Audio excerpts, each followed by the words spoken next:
Hey Necromancers, we are on for secret solo spot number 2. Last time I left you, we were at level 13 on the Mangler server. This is the EQ 20th anniversary time-locked progression server. We started a new Erudite Necromancer, and we were on Kara Isle at level 13, super secret spot number 1 for leveling. In the meantime, right now I'm level 21. In the interim, how did I get from 13 to 21? Well, I stayed at super secret spot number 1 until I was 15. I joined a couple groups, joined one in Unrest, joined one in Upper Guk, joined one at Skeletons and Gargoyles in Oceans of Tears until I got to about level 20. From there, I came straight here, and I'm going to show you exactly why I'm here. Where is here exactly? This is Tox Forest. We are back here to our newbie stomping grounds. We're all the way on the west side of the map here, all the way over where the cairns are. Nobody is here, literally ever. Sometimes you can get some people around here. Nobody goes any further than that, and that is a huge mistake. Nothing sees invis, so before you go through this tunnel here, invis on up. Come all the way on up here. The camp we are at right now is Hamid Gar. He is a guy that spawns right here by this post. He is a single spawn, solo pullable. In fact, everything that I'm going to show you today is going to be solo pullable, but we are going to be talking about loot as well as experience here. So, super secret leveling spot number 2, the cairns in Tox Forest. I'm going to talk to you about how I do this. This video is actually going to be a little bit longer because I'm going to take you through a full rotation of the spawns that I do as I do them, which we are full mana now, so we're going to go ahead and get to it.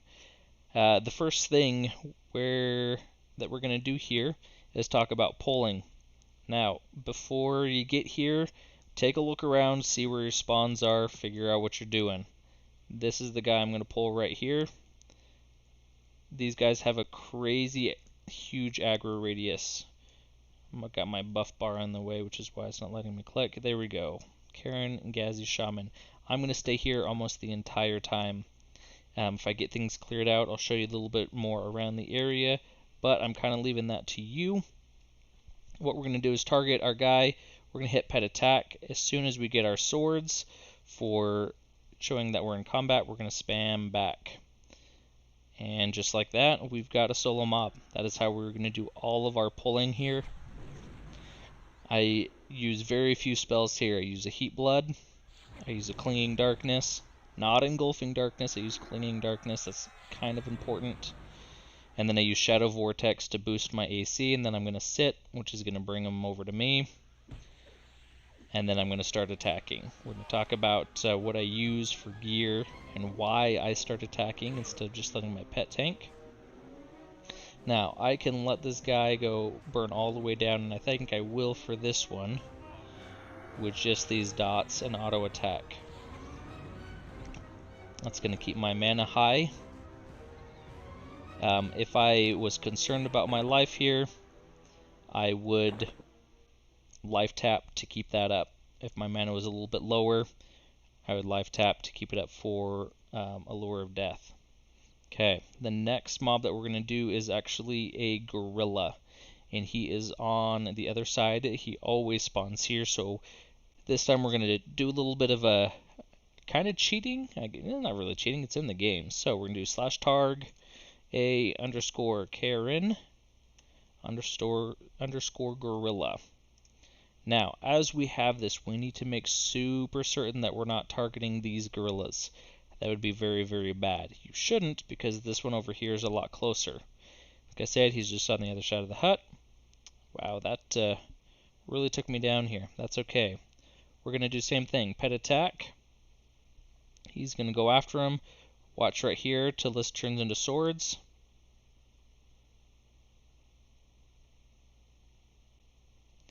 And then spam back. He's not a caster, so he should come back pretty easy. There's our pet. There's our gorilla. Solo. Heat Blood. Clinging Darkness. Why do I use Clinging Darkness instead of Engulfing Darkness? I use Clinging Darkness not for the damage. I use Clinging Darkness for so they don't run like a bat out of hell when they get low. I use my life tap, get my life back up here. Dies real easy. Okay. I'm going to use my Allure of Death now that my life is a little bit higher. Sit down and we're going to chat. The rest of this video is going to be talking about gear and going through this rotation as my mana gets full, about the rotation I do here to solo. So let's get right into gear. Right now I have some awesome crappy gear. It's actually really good gear for Classic at level 20. I've got a full set of raw silk. I did this super early on, just killing spiders, made it all myself. My skill, I think, is only like 20 in tailoring, 28. The trivial for everything is 36, so I didn't even hit the trivial. The biggest issue I had while making this is I had to get a box or somebody else to buy the patterns for me because they don't sell them in Payneal. You have to go to the docks in Eridan to get them, or in the there's two places. One is the docks in Eridan, and there's another place in Eridan. Neither of them will sell to you. They won't kill you, but they won't sell to you either. I'm going to take a little break here. I've got work calling me, so give me 2 seconds.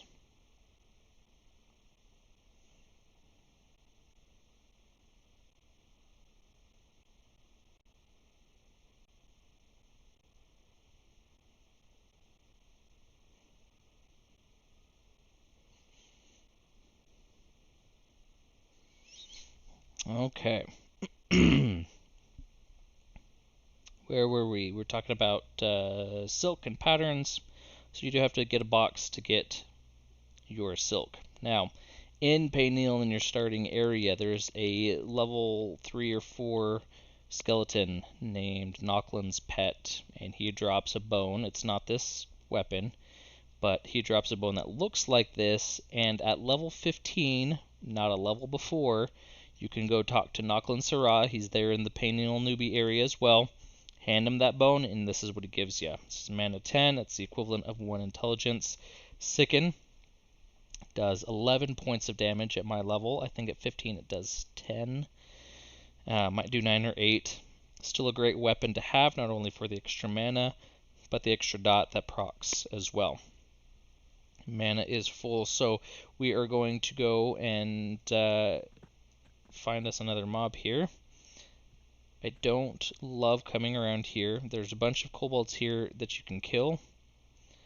They don't normally aggro. They're like level 3. This one's level 5. They drop some cloth stuff, a little bit of copper. Always good to just keep that money flowing. The next mob that we're going to get is actually right here. Right there on the other side of this wall. Now, if I was to go around the other side, I would get an entire house aggroed on me. So there's one here. We're actually going to grab him. I might have got him. Nope, I didn't. I got 2. Once you figure these out, you can actually do that /target. They don't always spawn with the same names, though, which is hard.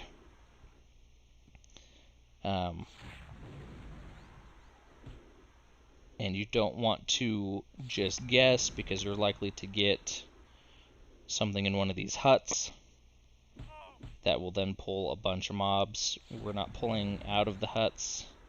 We will pull around the huts. Bamboo bucking. We'll use that here in a second. So that one came with 2. Now it's broken. If I keep an eye on my timers are about 20 minutes here to give us these spawns. We can get them solo next time. The other option, if you absolutely need them solo, 30 seconds on Sicken. Let's cure that off real quick. Not a lot of mana to do that, so we'll just take that. And then we'll pop Allure Death again while we talk.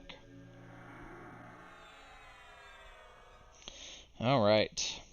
So, Nocklin's Femur, I think, is the last thing we left. This is an Ebon Wand, nothing special. This is out of Unrest. It's for a quest in Soul Road Temple that actually is completely useless now. It's for Words of Zatempi, which were old spell research things, completely worthless at this point. Now, let's talk about other items here. The guy we're camping is Hamangar. This is one of his drops. He drops two things. He either drops this or a hat. Now, the biggest bummer is if he drops two rings in a row, because they're lore. So you can have somebody come and grab it, if they can invis and get to you. Otherwise, it's just going to rot, which is terribly sad. The hat he drops is Wisdom 2, Intelligence 2, Mana 10. And it's a really good hat. It's very much like the Savant's Cap, except for you can do it solo. Let's see here. This one is a two-hand blunt, so I don't want that. What we're going to do, this pet, this is the level 20 pet. In Classic, you can buy it only at the Shadow Knight Guild. That's it. I apologize, let me back up. The Ogre Shadow Knight Guild. That's it. That's the only place. Not any other Shadow Knight Guild that I know of has it, so you have to befriend an ogre, make a box, something to get it. Now, he can dual wield, and I don't know if he innately does it yet, or if you have to give him weapons in order to dual wield. So, once you get a couple weapons, that one's one-hand blunt as well, we're going to go ahead and give our pet a couple of these weapons, and he for sure dual wields. I hesitated doing this simply because, that's like almost a plat right there, and when you're starting on a new TLP, that's kind of a big deal. But just to make sure he's dual wielding, I'll eat the cost, I guess. We're getting up on our mana here. We've already got the other two on the outside. Let's make sure our one in here hasn't respawned before we do anything else. He is up. Oh, there he is right there. We got him solo. Heat blood. I'm actually just going to sit. If he comes after me, I'll do a Shadow Vortex. I want to keep my mana high. This guy's kind of a weenie.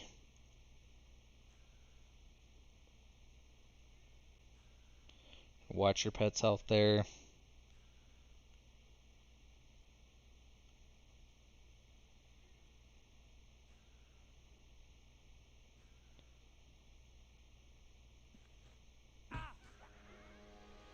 See if this guy runs or not.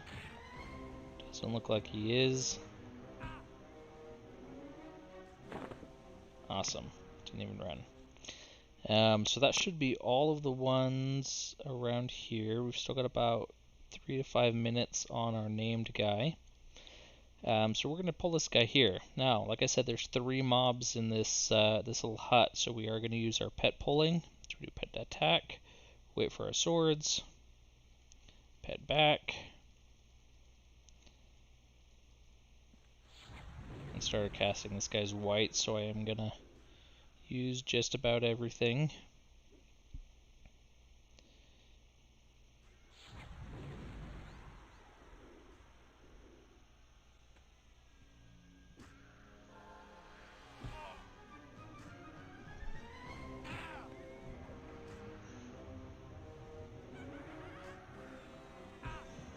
Not much to it. 2 life taps, couple dots. We got Sicken proc in there from our Nocklin's Femur. That's about it. That is just about the rotation I do. There are a couple more. I can actually pull one of these out of this hut solo while pet pulling. I've got a roamer around Tiger. There he is. That can actually spawn a named as well. There's several named in this little hut that goes down into a cave. In fact, the main named is down there. Lots of named, and nobody's here. It's crazy. I don't understand it. Some fantastic soloable loot. Nobody does it. I am just kind of speechless.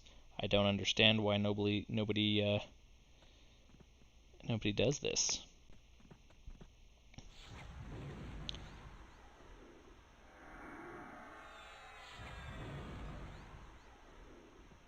Get our health back up. We're just gonna life tap this guy down. There we are, full life. Pop on a Lure of Death. Get meted back up, waiting for our placeholder or our spawn there. That's about it. So, like I said, this guy drops this ring. He drops a hat for us. We've already got Nocklin's Femur. We are well on our way to being better geared than a lot of people at our level. So we are going to talk about some other key locations next time on where to get another ring, some earrings, a neck piece, all soloable. Don't need to rely on groups, don't need to sit in long camps and dungeons to get this kind of stuff. Some really nice stuff that can get you decked out pretty good. So until next time, that is Super Secret Solo Location number 2. Take care. Let me know if you guys have questions or comments.